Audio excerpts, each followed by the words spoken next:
الحمد لله نحمده ونستعينه ونستغفره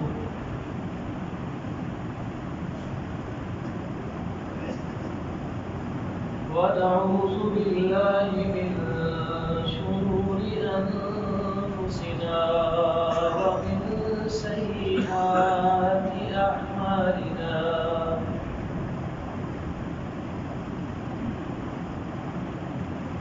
من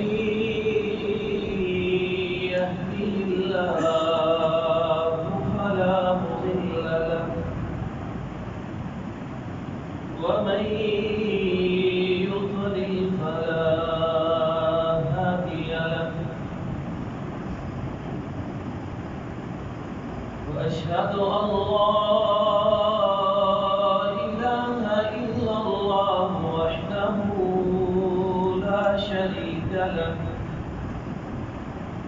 وأشهد أن محمدا عبده ورسوله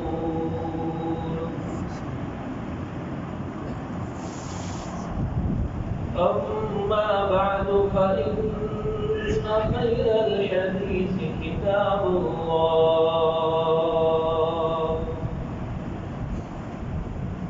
وخير الهدي هدي محمد صلى الله عليه وسلم وشر الأمور محدثاتها وكل محدثة بدعة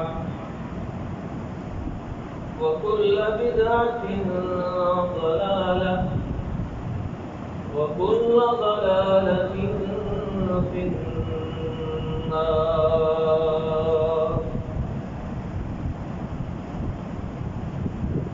أعوذ بالله من الشيطان الرجيم. قل لن يصيبنا إلا ما كتب الله لنا هو مولانا وعلى الله فليتوكل المؤمنون.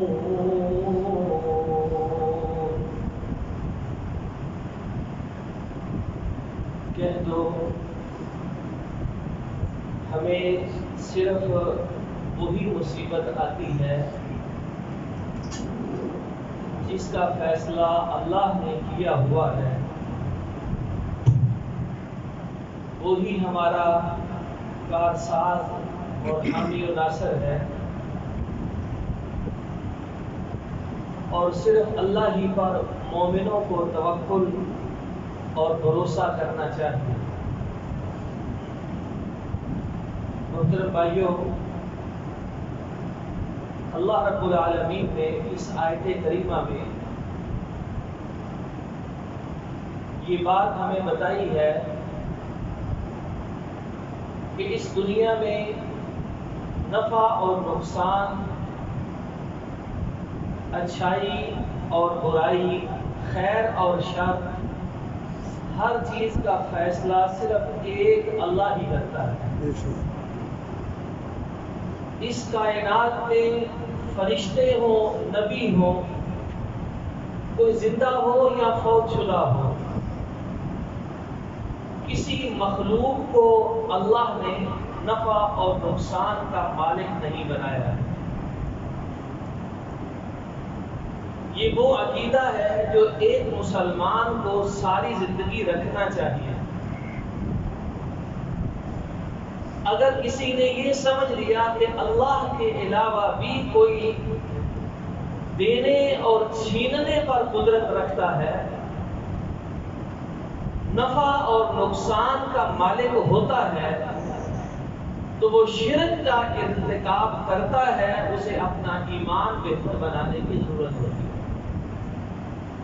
یہ ایسی دو ٹوک بات ہے کہ اللہ رب العالمین نے قرآن مجید میں بہت سارے مقامات پر بیان فرمایا، اور یہ عقیدہ اللہ کے رسول صلی اللہ علیہ وسلم نے ایک چھوٹے سے صحابی جن کی عمر 11-12 سال، ان کو اپنے ساتھ بٹھا کر سکھایا.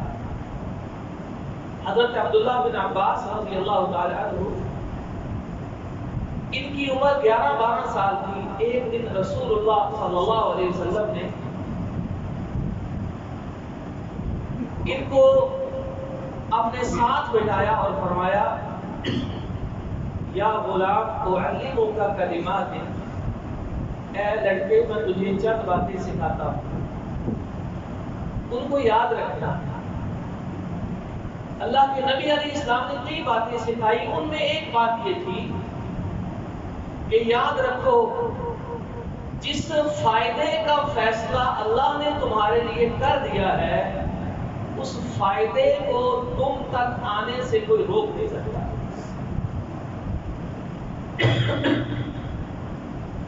اور جس نقصان کا فیصلہ اللہ نے تمہارے لیے کر دیا ہے، اس نقصان سے تمہیں کوئی اور بچا نہیں سکتا. اور پھر آپ نے ایک مثال دے کر سمجھایا کہ اس بات کو یاد رکھنا کہ دیکھیں ایک مسلمان کو عقیدہ سکھایا جا رہا ہے.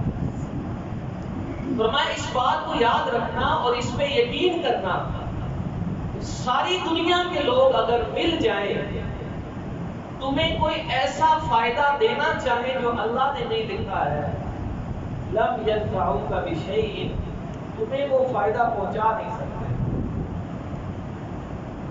اور فرمایا اسی طرح ساری دنیا کے لوگ مل جائیں تمہیں وہ نقصان دینا چاہے جو اللہ نے تمہارے لیے لکھا نہیں ہے، ساری دنیا کے لوگ مل کر بھی تمہیں وہ نقصان پہنچا نہیں سکتے. یہ جس مسلمان کا عقیدہ بن جائے وہ کسی کا خوف دل میں نہیں رکھ سکتا. ابھی ہمارا جو اسلامی مہینہ شروع ہوا ہے یہ سفر کا مہینہ ہے. پیچھے محرم ختم ہوا ہے جو اسلامی ہجری کیلنڈر کے مطابق پہلا مہینہ ہوتا ہے. یہ سفر کی آج 3 تاریخ ہے، یہ دوسرا اسلامی مہینہ ہے. سفر کے مہینے کو اللہ کے نبی کے دور میں اور اس سے پہلے بھی جو مکے کے کافر اور مشرک لوگ تھے اسے منحوس مہینہ کہا جاتا ہے. یہ سفر کا مہینہ شروع ہوا، وہ سمجھتے تھے کہ اب نحوست ہر طرف شروع ہے، نہ سفر کرو، نہ شادی کرو، نہ کاروبار کرو، کوئی نیا کام مت شروع کرو. تو رسول اللہ صلی اللہ علیہ وسلم نے اپنی ایک حدیث میں ارشاد فرمایا کہ لوگوں 4 باتیں یاد رکھیں. لا عدوہ، کوئی بیماری چھوت سے نہیں لگتی ہے. چھوت چھات کا تصور کہ اس سے بیٹھنے سے مجھے نقصان ہوگا، بیماری لگے گی. فرمایا یاد رکھو اس کا کوئی تصور اور حقیقت نہیں ہے، یہ تم نے اپنے عقیدے میں بٹھانا. دیکھ لو آج اربوں کی آبادی یا اربوں کا حامل ہندو مت مذہب، ان کا سارا معاشرہ چھوت چھات پر تقسیم ہے. کچھ لوگ ان میں سے برہمن ہوتے ہیں، کچھ ان میں سے نچلی ذاتی کے منحوس لوگ تصور کیے جاتے ہیں. یہ سارا مذہب اس تقسیم پر قائم ہے. لیکن رسول اللہ صلی اللہ علیہ وسلم نے کیا فرمایا؟ لا عدوہ، لوگوں یاد رکھو یہ چھوت کی بیماری یا کسی کے پاس بیٹھو تو تمہیں کوئی نقصان ہو جائے اس کا تصور بھی تم نے نہیں کرنا. اسلام نے ہمیں سکھایا ہے. اسی لیے دیکھ لیں کہ جب مسلمان کہیں جمع ہوتے ہیں، اللہ کے گھر میں اکٹھے ہوتے ہیں، چھوٹا غریب بھی پاس ہوتا ہے، بڑا معاشرے کا دولت مند بھی ساتھ ہوتا ہے. یہ تربیت اسلام نے دی ہے اور یہ اسلام کی برکت ہے کہ اس نے انسانوں کو سکھایا ہے کہ اللہ نے تم سب کو مٹی سے پیدا کیا ہے. اگر یہ دیکھنا ہے کہ بہتر کون ہے، افضل کون ہے، تو وہ کسی گھر میں پیدا ہونے سے افضل نہیں ہوتا ہے، وہ کسی برادری میں جنم لینے سے بہتر نہیں بنتا ہے، وہ اپنی کمائی سے اعلیٰ نہیں بنتا ہے. ان اکرمکم عند اللہ اتقاکم، بہتر وہ ہوتا ہے جو اللہ سے ڈرنے والا زیادہ ہوتا ہے. فرمایا خیر الناس انفعهم للناس، بہترین انسان وہ ہوتا ہے جو دوسرے کے کام زیادہ آتا ہے، اسے بہتر سمجھا ہے۔ یہ اسلام کا تصور ہے۔ تو فرمایا جھوٹ جھاٹ اس کی کوئی حقیقت نہیں۔ اور نمبر 2 فرمایا والا دیا، یہ بدشگونی کوئی چیز نہیں ہوتی۔ بدشگونی کیا ہوتی ہے کہ بندہ کسی شے کے بارے میں یہ سمجھ لے کہ یہ مجھے نقصان دے سکتا ہے، کسی بندے کو سمجھے کہ یہ منحوس ہے، جب دیکھوں گا میرا نقصان ہوگا۔ کسی جانور کے بارے میں سمجھ لے کہ اگر یہ مجھے مل گیا تو منحوس ہے، میرا نقصان ہو جائے گا۔ فرمایا یہ بھی دماغ سے نکال دو، بدشگونی کوئی چیز نہیں ہوتی۔ ولا ہاما، اور یہ الو کے بولنے سے کسی کا نفع نقصان نہیں ہوتا ہے۔ عرب کے معاشرے میں الو کو منحوس جانور سمجھتے ہیں۔ تو رسول اللہ صلی اللہ علیہ وسلم نے آگے فرمایا والا سفر، چوتھی بات یہ ہے کہ سفر کے مہینے کو کبھی تم نے منحوس نہیں سمجھنا ہے۔ اب یہ 4 باتیں ہیں، ان میں مشترکہ ایک ہی بات ہے کہ کسی شے سے نحوست، بے برکتی یا نقصان تمہیں نہیں پہنچتا ہے۔ بلکہ ایک حدیث میں دیکھیں کہ اسلام نے اس تصور کو اتنا بڑا جرم قرار دیا ہے۔ فرمایا اللہ کے رسول صلی اللہ علیہ وسلم نے الطیرۃ شرک، الطیرۃ شرک، الطیرۃ شرک، 3 دفعہ اللہ کے نبی نے اپنے صحابہ کو یہ جملہ سکھایا۔ فرمایا جو انسان کسی چیز کو منحوس سمجھتا ہے اور بدشگونی لیتا ہے کہ اس سے میرا نقصان ہو جائے گا، وہ شرک کا ارتکاب کرتا ہے، وہ شرک کا ارتکاب کرتا ہے، وہ شرک کا ارتکاب کرتا ہے۔ اور ایک حدیث میں کھول کر بات واضح کی، من ردت الطیرۃ من حاجۃ فقد اشرک، کہ جو بندہ اپنے گھر سے نکلا، اس نے کسی چیز کو دیکھا، کالی بلی کو دیکھا، کسی اور جانور کو دیکھا، کسی انسان کو دیکھا، اور وہاں سوچا کہ یہ میرے سامنے آ گئے، آج میرا کاروبار، میرا سفر یا میرا دن منحوس بنے گا، یہ سوچ کر فرمایا اگر وہ واپس گھر میں آ گیا، وہ کام چھوڑ دیا، اس نے شرک کا ارتکاب کیا۔ یہ شرک کیسے بنتا ہے؟ اس بندے نے یہ تصور کیا ہے کہ اس دنیا میں اللہ کے علاوہ کوئی اور بھی نقصان کا سبب بن سکتا ہے، جبکہ ہمارا عقیدہ کیا ہے کہ نفع اور نقصان اس کا فیصلہ صرف اللہ کرتا ہے، اللہ کے علاوہ کوئی نفع نقصان دینے پر قادر نہیں۔ اس لیے میرے بھائیوں، یہ ہمیں اپنا عقیدہ ٹھیک کرنا ہے۔ آج بھی دیکھیے کئی مسلمان، ہر دور میں نئی بیماریاں پیدا ہوتی ہیں، پیچھے نظریہ وہی ہوتا ہے لیکن اس کی شکلیں نہیں بن جاتی۔ کتنے مسلمان ہیں آج انگوٹھی میں کوئی پتھر پہنتے ہیں تو کوئی سمجھتا ہے کہ یہ پتھر پہنوں گا تو مجھے فائدہ ہوگا، اور فلاں پتھر سے نقصان ہوتا ہے۔ پتھروں سے ان لوگوں نے اپنی قسمتیں وابستہ کر لی جن کو پتھروں کی عبادت سے اللہ اور اس کے رسول نے نجات دی۔ یعنی یہ باغ باغ کر اسی گمراہی کی طرف جاتے ہیں جس سے بچانے کے لیے اللہ نے اپنا آخری رسول اللہ کا اپنی کتاب نازل کی تھی۔ چونکہ نہ کتاب پڑھتے ہیں نہ رسول کو پڑھتے ہیں، تو ہندوؤں کے ساتھ ہمسائے بن کر وہی کام کرتے ہیں جو ان کے بڑے کیا کریں۔ اس لیے کوئی پتھر کسی نفع کسی نقصان کا مالک نہیں۔ آج کے دور میں نئی بیماری دیکھ لو کہ ستاروں سے لوگ اپنی قسمت کا حال معلوم کرتے ہیں۔ ستارہ یہ فیصلہ کرتا ہے کہ ہمارا ہفتہ کیسا گزرے گا۔ دیکھو بڑے لکھے جاہل ان کو کہتے ہیں کہ اخباروں میں میگزین جو ہفتہ وار ہوتے ہیں ان میں اسپیشل کالم چلتا ہے، ہمارا ہفتہ کیسا گزرے گا۔ ماہ نجومی یہ ایک مستقل پیشہ اور طبقہ ہے جو جگہ جگہ پایا جاتا ہے. قسمت کا حال ہماری کون بتاتا ہے؟ ایک طوطا ہماری قسمت کا حال بتاتا ہے.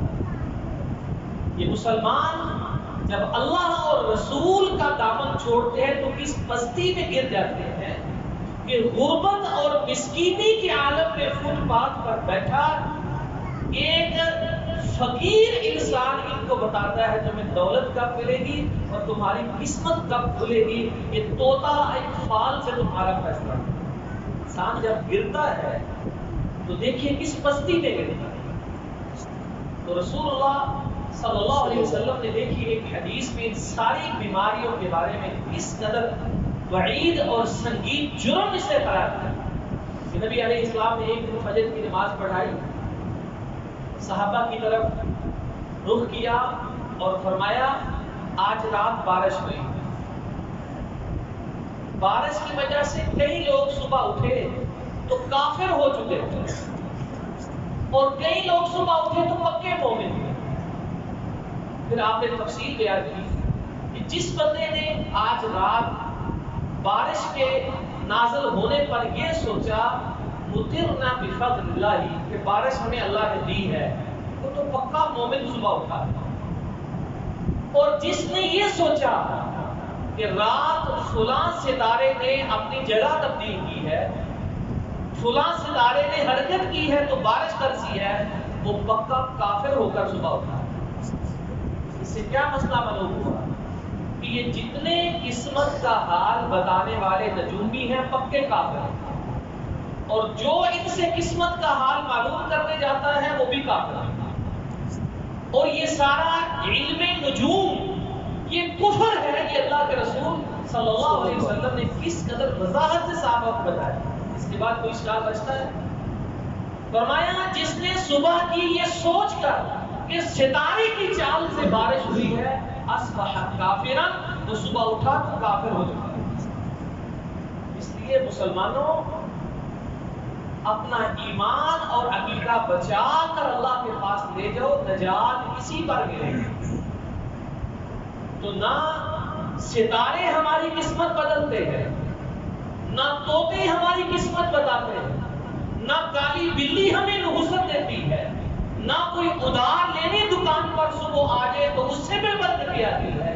ان چیزوں سے کوئی نقصان نہیں ہوتا ہے. نقصان کس سے ہوتا ہے؟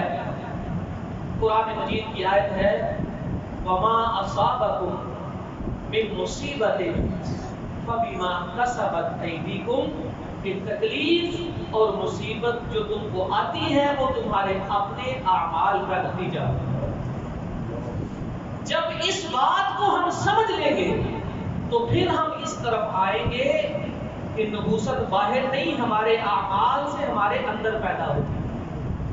شیطان کے جتنا ہم قریب جائیں گے, جتنا اس کو دوست بنائیں گے, جتنا اس کو اپنے گھر میں پروٹوکول سے رکھیں گے, اپنے گھر میں جتنی شیطانیاں کھلا کھلا سرے عام روٹین سے مسلسل کریں گے اتنی ہی نحوست اور بے برکتی ہمارے اندر اور ہمارے گھر کے اندر بڑھتی رہے.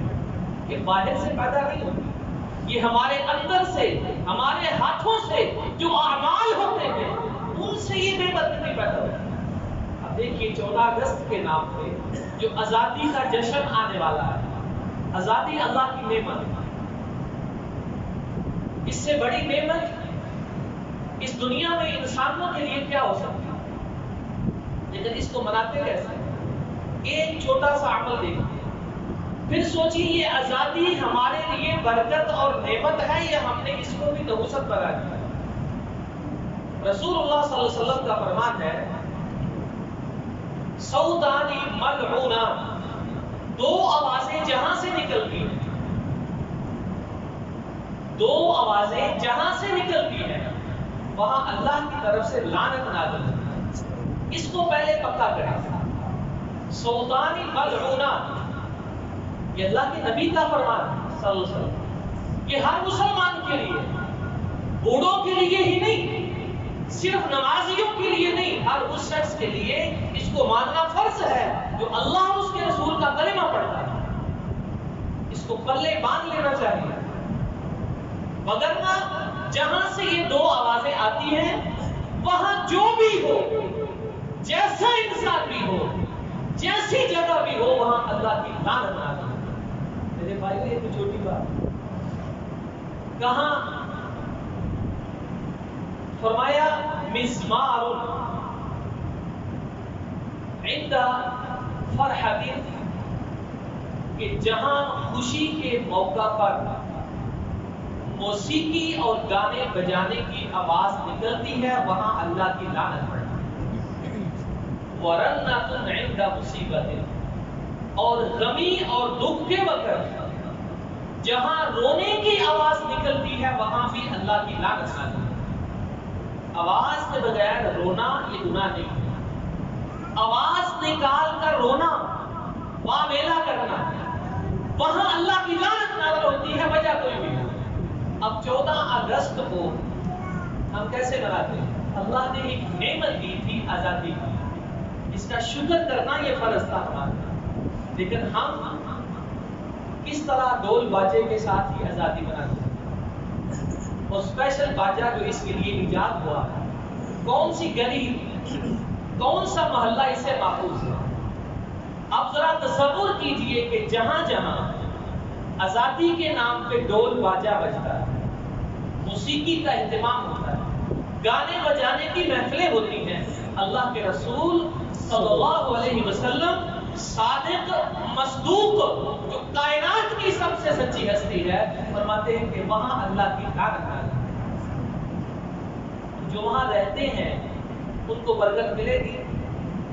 جو وہاں بیٹھے ہیں کیا ان کو برکت نصیب ہو سکتی ہے؟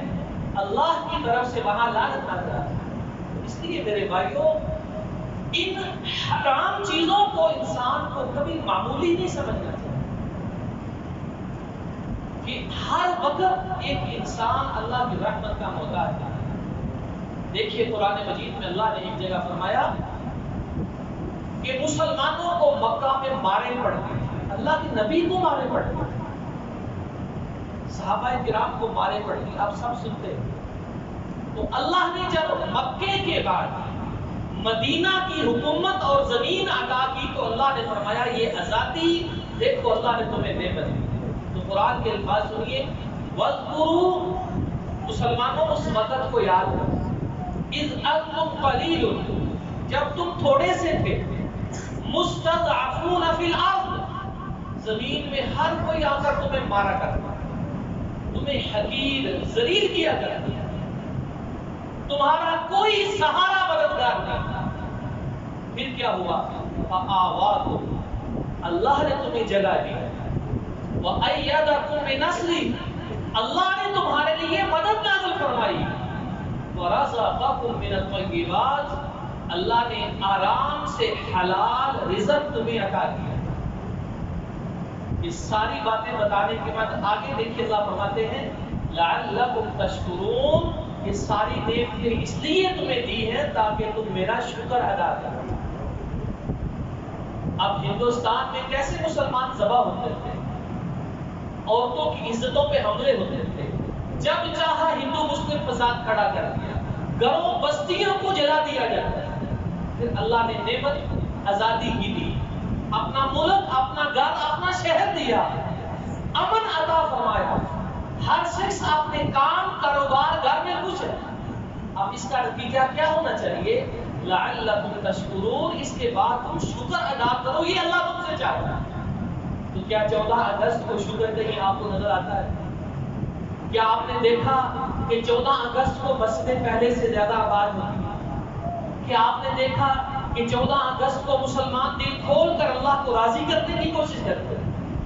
بلکہ 14 اگست کے نام پہ کس طرح ڈرامے، فلمیں، موسیقی، گانے بجانے، ڈول باجے، فضول خرچیاں، ان چیزوں کو دیکھ کر لگتا نہیں ہے کہ یہ وہ لوگ ہیں جو اللہ کو اپنا مالک مانتے ہیں اور آزادی کو اللہ کی نعمت سمجھتے ہیں۔ جبکہ اللہ نے دیکھیے قرآن مجید میں اس کے بعد مسلمانوں کو، مدینہ والوں کو کہا کہ یاد رکھو جب اللہ تمہیں اس زمین پر اختیار دیتا ہے، دیکھو ملک تمہیں دے دیا، اب کیا کرنا چاہیے؟